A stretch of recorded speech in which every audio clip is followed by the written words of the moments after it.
앞서 말씀드린 대로 이재명 후보의 당대표 연임은 사실상 확정된 상황입니다.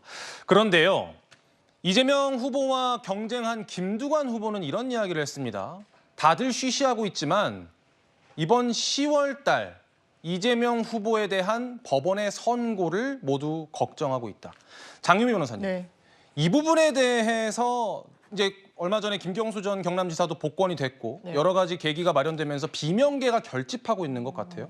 그런데 아주 유의미한 흐름으로까지 보이지는 않는 것 같고요. 김경수 전 지사가 차기 대권 후보인 건 맞죠. 그런데 지금 하나의 좌장격으로 정말 구심력 있는 정치인으로서 역할을 할 것인가는 약간은 물음표인 것 같습니다. 그리고 이제 재판 결과에 대해서도 우려가 있을 수 있죠. 왜냐하면 유무죄를 이제 확정할 수는 없는 단계이기 때문이니까요. 그런데 이제 공직선거법 위반과 관련해서는 김문기 전 처장을 알았는지 몰랐는지 한 언론 인터뷰에서 증문즉답 형식으로 했다는 부분, 이 부분이 과거에 있었던 대법원 판시에 비추어 보더라도 어쨌든 그 상황 속에서 이야기를 했을 때 그것을 허위사실 공표다라고 단정지어서 처벌하는 건 너무 법적으로 이 가능성이 높아지는 부분에 대한 문제의식이 있었거든요. 대법원 판시에도. 예. 과연 유죄가 나올 것인가. 위증교사와 관련해서도 이 자백을 하고 있지 않으면은 실형 가능성이 높다. 이런 일각의 평가도 나오고 있긴 하지만 이 부분과 관련해서도 본인은 어떤 허위사실까지 증언할 것을 종용한 것은 아니다라고 해서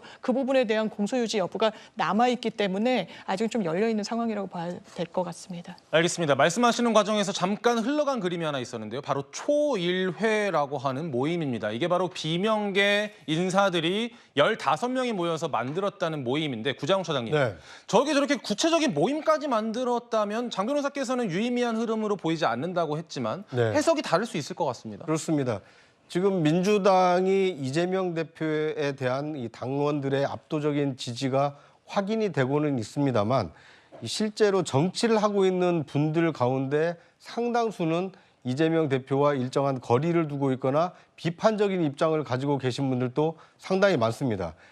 총선 때 나왔던 그 민주당 공천을 둘러싼 신조어가 비명 횡사, 친명 횡재라는 이런 그 조어가 있을 만큼 이재명 대표와 가까운 사람들의 경우에는 능력이나 아니면 자질 면에서 좀 떨어진다 하더라도 공천을 받고, 이 비명이라는 이유로 아무리 국민 지지가 높고 이 의정 활동에서 높은 평가를 받았다 하더라도 공천에서 불이익을 받았다. 이런 인식이 민주당 내에 그 전현직 의원들 사이에 상당히 퍼져 있는 상황입니다. 앞으로 이재명 대표가 이 전당대회에서 다시 당대표가 될 수는 있겠지만 민주당을 구성하고 있는 일부 구성원들 사이에는 이재명 대표의 이 전횡 또는 친명계의 전횡에 대해서 비판적인 입장을 가지고 있는 사람들이 있다라는 것을 이 비명계 의원들의 이 초일회라는 모임을 통해서 이 공유가 될 가능성이 크고, 이 사람들의 어떤 활동 여하에 따라서는 이 일부 당원들이 함께 뜻을 할 수도 있기 때문에 민주당은